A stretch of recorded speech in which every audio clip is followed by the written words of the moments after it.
We have some questions you guys want to do before we close the first segment? Absolutely. You guys have any questions in this video, audience? You guys know everything already. Make a quick statement. Please. I know I've thanked you before, but you did not have to give us all of your secrets, and you're giving them to everyone, and you worked so hard, and just to give it to us is so awesome. So thank you. Thank you, Nikki. I am more than happy to give secrets. They're not secrets. They're there. Take them, use them. I want you to succeed in photography. I want everyone watching to succeed. You should see my heart breaking when those people come to me in other countries and they're having a hard time. And it pains me because I know there's a solution and they're just not doing it. It's like, you know what I mean?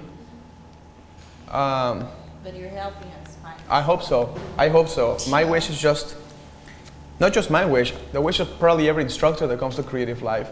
Yeah. They're coming here to help, right? This is a lot of work. Coming out of your studio and stuff. Like I haven't even responded to an email from any clients in the last 3 days. They're probably firing me right now. So, no, just kidding.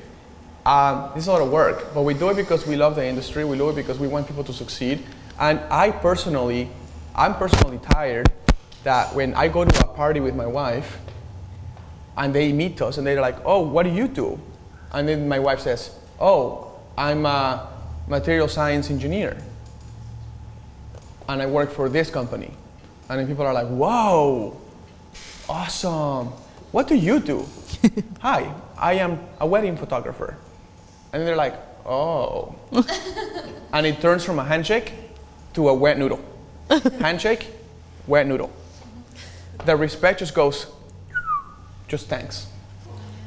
And that's because we haven't given people a reason to really respect the industry, because everyone goes to Costco and buys their cameras.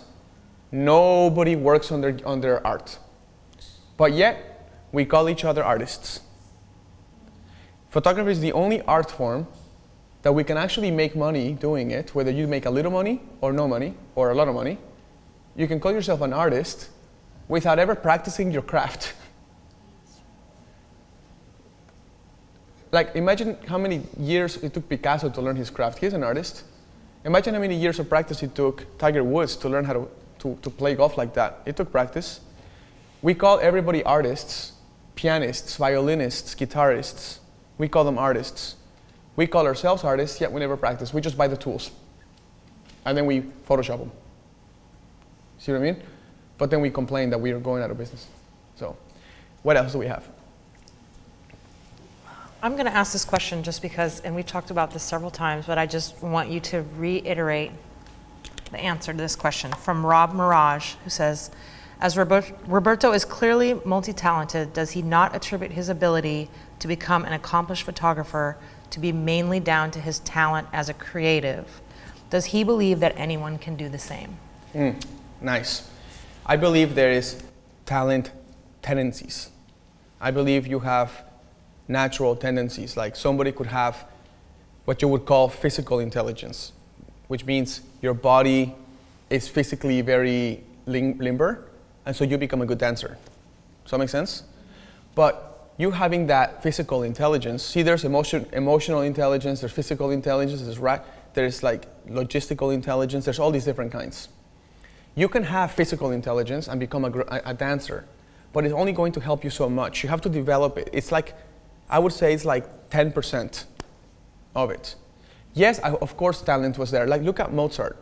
Everybody thinks Mozart was a genius, right? And he was very good. But then you forget when people were like, did you know Mozart was playing piano when he was 5 in front of the Queen? Well, who cares? Because when he was 0, he was fathered by one of the greatest music instructors in the world at that time. So yeah, he was good, but look at his environment. His environment was full of constant reinforcement in one little part of his life. Music, piano, music, theory, piano. Listen to the note. What is the pitch of that note? When you're like that and your brain is just a sponge, by 5, you should be a genius. If you're not, it's like, what's wrong with you? But we're so impressed But we forget about the person's environment. Sure, if you're a dancer and you have a family of dancers, people say you're a talented dancer. No, you had an environment that fostered your dancing. And the fact that you had 10% ability to move in a limper way didn't hurt you. So that's it. That's what I think talent is all about. Roberto, John Smith says, and I've been wondering the same thing, what books do you read? You seem to know a lot about the mind and keeping a positive mental attitude. Or how did you learn all that? I read a lot. Okay, guys, I'm a nerd. That's why my wife didn't like me. Some call it geek chic. I'm definitely a geek. Yes. Geek chic. But don't forget, the nerd geeks get the ladies later on. That's right. But when you're in high school, you won't get the ladies, but just wait. Right? They're one of the football players. No, not necessarily. Not necessarily. Not you, Nikki, right? I read The Economist every single week. I read a lot about opposing views of anything. So if I listen to CNN, I also listen to Fox News. I don't want to ever listen to one perspective. I not listen to the other. Because you do not want to be brainwashed by any book, any magazine, or any news media. So when I was taking philosophy of logic and philosophy of all these classes when I was in college, that's when I was taught not to ever just read one side. So I look at good photos, I also look at bad photos. I compare things all the time. I read CNN, I listen to CNN, I listen to Fox. I read books on how to learn all the time. I love being a nerd. Sounds like you read some neuroscience books. There's I do. A lot of new cutting-edge neuroscience going on. Cutting-edge neuroscience, yeah. I have photographed the weddings of brain surgeons and also people who study the mind a lot. I shot their weddings. And we've had the best coffee conversations for hours. So you pick their brains? I do. Ha ha ha. I pick their brain. Yeah. Ba-dum-bum. Tum-tum-tum. There's a book that I want to recommend to people just because it's called The Talent Code.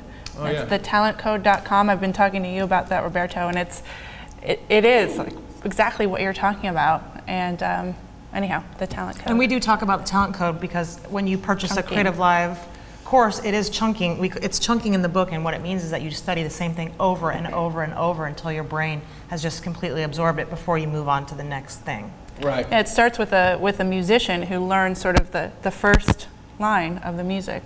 Practice, practice, practice. Exactly, right. There's another book that people should know about along the same lines as that, what's it called, The Talent what? The Talent Code? The Talent Code. This other book, I read it probably, I don't know, two and a half, 3 times or something, cover to cover.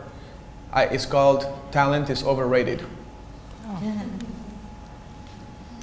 Oh. You know, Malcolm Caldwell wrote a book called The Outliers. Yep. And he talks about the 10,000 hour rule to really master something. I feel like you can turn that into 1,000 hours with deliberate practice. 10,000 hours is what it takes an average person putting 10% of their energy into practicing. I think if you spend a little more time focusing the way you practice, which is what we're going to do today, you can turn that into like 1,000 hours instead of 10,000 hours. That's a tenth of the time to really become a master. People have asked me if I've been shooting all my life. I'm like, I just started photography. Like, I started like 5-6 years ago, really, because my first 2 years I wasn't shooting much. I really started picking up like my second year.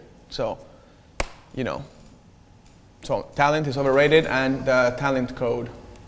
All right, you saying you've only been shooting for 5 or 6 years leads me into the next question from Cody J. Bennett, who asks, I'd like to know who Roberto looks to grow his skills presently. How is he growing and learning at this place in his photography? And do you look at other photographers? Are you learning from other photographers? I sure do. I'm not ashamed. I learn from everybody. Sometimes when I'm teaching a workshop, a student takes a picture that I'm very analytical. Like I can decipher things like a computer. You know what I mean? But sometimes, like one time a student told me at a workshop, and she's like, Roberto, did you know that, because I was telling her about blocking the double chin or whatever, and she came up to me and she said, you know, if you put your tongue at the top of your mouth through the back of your tongue, you get rid of the double chin too. And I was just like, what? And so she was like, you see it? It kind of comes, because I definitely have a double chin going on, but like, it's like, it cancels it out. If you put your tongue and you push it against the roof of your mouth, your chin sucks in. And I've been using that tip for quite a while with grooms and stuff. I looked at the work. It depends what style of photography you're trying to improve on. When I started trying to improve my photojournalism, I looked at the work of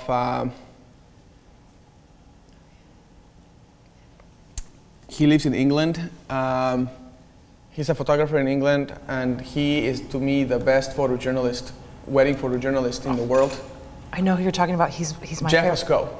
What's his name? Jeff Asco. Yes, he's my favorite. He's my favorite wedding photographer as well. Besides you, Really? of course. Besides me? Yeah, besides you, of course. Yeah. Jeff Asco is one that I studied religiously on how to shoot photojournalism. Yeah. To stylize a pose and to finesse little things, I go to a lot of people. Obviously, Djgghjcs is really good at that, and I've studied his work quite a bit too. When I study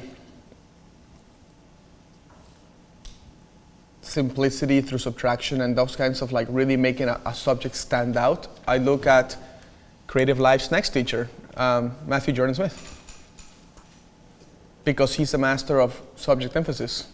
He has to be. He's a fashion photographer, right?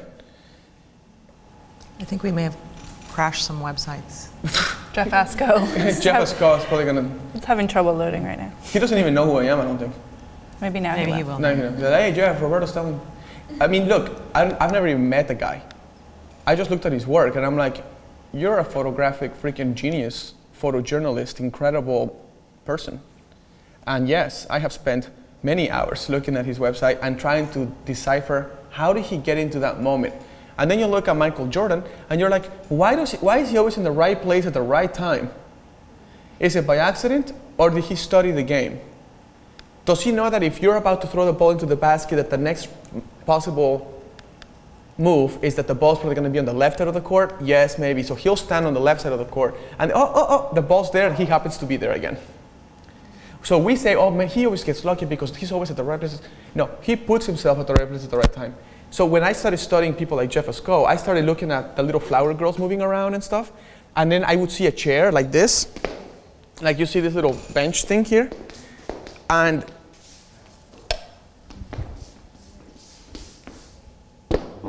the little flower girls kind of walking around. And one of the photos that Jeff Asco took that I saw was like a bunch of chairs. And then he took it from the little hole, and the little girl was just walking around, and the chair was just kind of framing it, whatever.